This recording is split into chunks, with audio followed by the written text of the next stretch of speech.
बोलने की तो हिम्मत ही नहीं कर रही है। देह भी काँप रहा है, दिल भी काँप रहा है।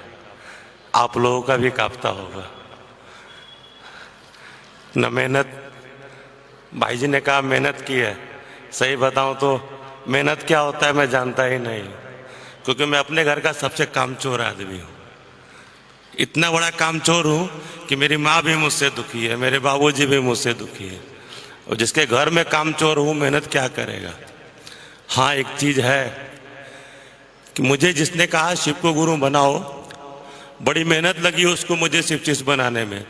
1 महीना मेरा पीछा किया और कहते थे बाबू शिव को गुरु बना लो, जीवन में कभी जरूरत होगा ना महादेव दया करेंगे।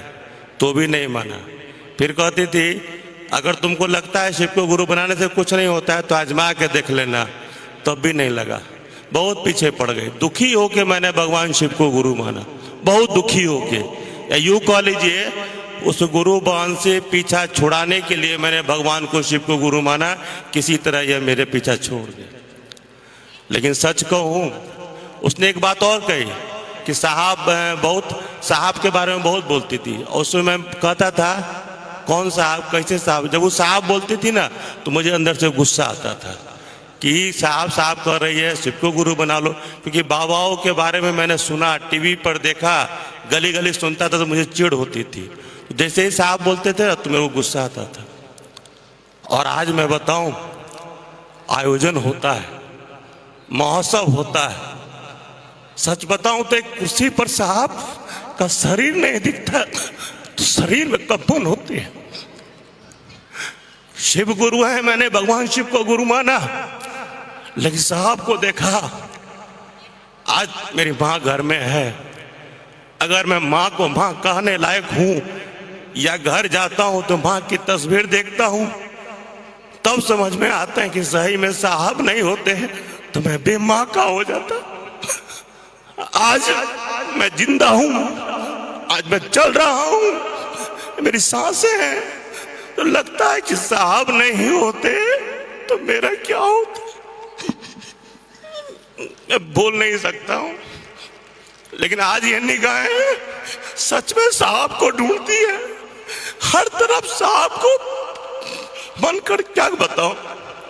माफ कीजिएगा, मेरे जीवन में लोग कहते हैं कि अनुभूतियां, जीवन की अनुभूतियां, सच बताऊं तो शिव की शिष्टता और गुरु शिव की दया और साहब जीवन को ही अनुभूति बना देते हैं। शिव को गुरु मानने के बाद एक एक पल, एक एक कदम अनुभूति बनने लगता है। जैसे ही कोई आदमी शिव को गुरु मानता है और उन साहब को याद करता है या साहब की कई बातों को कहने लगता है, आप लोग गवाह, यहां बैठा एक एक आदमी इस बात को अच्छी तरह जानता है। आपके दिल में ये बात मौजूद है। हमारा आपका सबका जीवन अनुभूति बन चुका है। क्योंकि जब भी हम आप टूटते हैं, गिरते हैं, लड़खड़ाते हैं, इस दुनिया का कोई आदमी काम नहीं दे रहा है, नहीं दे रहा है। आप भी उसके गवाह हैं, मैं भी उसका गवाह हूं। कोई नहीं साथ देता है, घर का भी नहीं देता है, बाहर का भी नहीं देता है। गलती से देने की सोचता है तो मजाक उड़ा देता है। लेकिन साहब की क्या बात करूं। साहब की एक घटना मेरे को याद है। जब मैं साहब से मिलने जाता था ना और मैं ठीक रहता था, घर की सारी स्थितियां ठीक रहती थी, तो कहते थे बाबू महादेव का और शिव चर्चा का क्या हाल है। और जब मैं दुखी होता था, टूटा रहता था, और तब साहब से जाता था, पूछते थे तुम्हारा क्या हाल है। लगता था साहब देखते रहते हैं क्या। जब भी साहब से मिलने गया ना तो मेरे जीवन को लगता था कि कैमरे की तरह, सीसीटीवी कैमरे की तरह कोई देख रहा। वह पूछ दिया करते थे।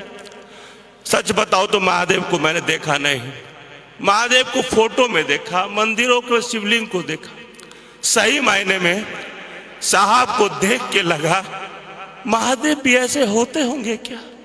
जितना साहब ने सुना है मेरे जीवन को, मैं अपनी अनुभूति बता रहा हूं, अपने जीवन का घटना बता रहा हूं।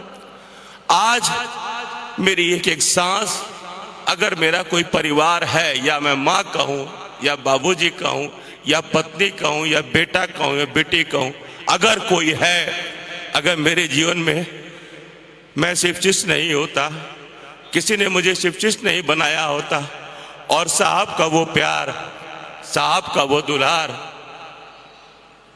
क्या कहूं, कह ही देता हूं। साहब की दया नहीं होती ना तो आज मैं नहीं होता। एक बात आप लोगों को कह के जाना चाहूंगा कि जिन लोगों के जीवन में शिव गुरु हुए हैं और आपने अगर शिव को गुरु माना है तो भाई साहब, बहन जी, लोगों के जीवन में शिव दे दीजिएगा, क्योंकि दुनिया में मुझसे ज्यादा दुखी लोग हैं, मुझसे ज्यादा टूटे हुए लोग हैं, बहुत दुखी लोग हैं जिनकी कोई नहीं सुन रहा है। आज भी आंखें तरसती हैं कोई आए, मेरा दुख सुन ले, मेरी तकलीफ सुन ले, मेरे हाथ को पकड़ ले, लेकिन किसी को कोई नहीं पकड़ रखा है। लेकिन हम आप अगर लोगों को यह संवाद पहुंचा दे या बात कह दे कि भैया शिव गुरु है, उसको बता दे कि वो महादेव गुरु और कैसा गुरु है, अपने जीवन से उस आदमी को सहारा मिल जाएगा, उसका भी कोई सिलने वाला हो जाएगा, उसके जीवन को, दर्द को कोई मिटाने वाला हो जाएगा, क्योंकि दर्द तो दुनिया में बहुत है।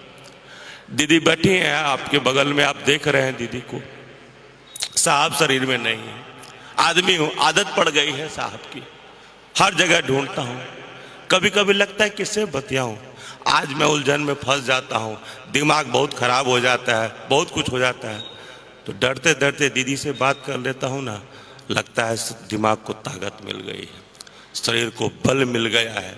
और आज भी या आयोजन हो या जीवन की दरिया हो, मैंने महसूस किया है कि दीदी से बात करने के बाद भी शरीर को एक ताकत मिलती है, और मिली है, इसी के भरोसे आज यहाँ बैठा भी हूँ। और बहुत कुछ कहने की नहीं है, हम सब लोग उस गुरु की दया में हैं, आप लोग महसूस भी कर रहे हैं, मगर एक बात में हम लोग कभी कभी कंजूसी कर देते हैं, महादेव तो दया करिए दिलखिन, अब दूसरा के की कह भाई, ऐसा नहीं कहना है। महादेव की दया से हमारी सांसें हैं, जो हमारा जीवन है उसको करते रहेंगे। अब बोलने की हिम्मत नहीं है। आप सभी को प्रणाम।